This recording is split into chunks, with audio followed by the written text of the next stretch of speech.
आज या ठिकाणी गेले 4 दिवस खाण्याळी येथे सुरू असलेल्या उपोषणाला भेट देण्यासाठी दोडामार्ग तालुका सरपंच संघटनेचे अध्यक्ष अनिलजी शेटकर, त्याचबरोबर सहकारी सरपंच प्रवीण गवस, संजना धुमसकर, आप्पा गवस आणि या ठिकाणी या गावचे प्रथम नागरिक नाईक आज या ठिकाणी या आंदोलनाला पाठिंबा देण्यासाठी आम्ही सरपंच संघटनेचे सर्व पदाधिकारी या ठिकाणी आलेलो आहोत। आत्ताच या ठिकाणी आंदोलनकर्त्यांशी चर्चा झाली। त्यांचा जो विषय जो आहे त्या या ठिकाणी ज्या असलेल्या क्वारी या कायमस्वरूपी बंद करण्याचा त्यांचा निर्णय आहे। या निर्णयाला आम्ही त्यांना या सरपंच संघटनेच्या मार्फत पूर्ण पाठिंबा देत आहोत। त्याचबरोबर आत्ताच या ठिकाणी पाटबंधाऱ्याचे एक्झिक्युटिव्ह श्री जाधव यांच्याशी सुद्धा माझं बोलणं झालं।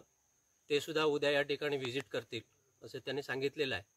त्याचबरोबर या मतदारसंघाचे विद्यमान आमदार सन्माननीय दीपकभाई केसरकर कालच या ठिकाणी दोडामार्गमध्ये मी स्वतः आंदोलन केलं होतं। त्या आंदोलनात ते भेट देऊन त्या आंदोलनस्थळी आले होते, मात्र रात्री उशीर झाल्यामुळे ते या ठिकाणी येऊ शकले नाहीत। आत्ताच मी त्यांच्याशी फोनवर या ठिकाणी बोललो। त्यांनी उद्या सकाळी त्यांना हाऊसला जायची फ्लाईट असल्यामुळे सकाळी आंदोलनकर्त्यांची ठराविक प्रमुख पदाधिकारी यांना त्या ठिकाणी बोलवलेलं आहे आणि सकाळी त्यांच्याशी चर्चा करून संबंधित अधिकाऱ्यांना ते त्या ठिकाणी सूचना देतील की संबंधित खाणी ज्या आहेत त्या ठिकाणी तुम्ही प्रत्यक्ष पाहणी करून त्याचा अहवाल आपल्याला सादर करा, अशा प्रकारच्या सूचना त्यांना देणार आहेत। त्यामुळे मी आंदोलनकर्त्यांना सुद्धा विनंती करतो, कुठेतरी आपण ह्या आंदोलनाला एक स्वरूप यायला पाहिजे, तर आपण अशा प्रकारची सूचना किंवा त्यांची जी आपल्याला त्यांनी विनंती केलेली आहे त्या विनंतीला मान देऊन आपण त्या ठिकाणी त्यांच्याशी संपर्क करावा, जेणेकरून ते संबंधित अधिकारी आहेत।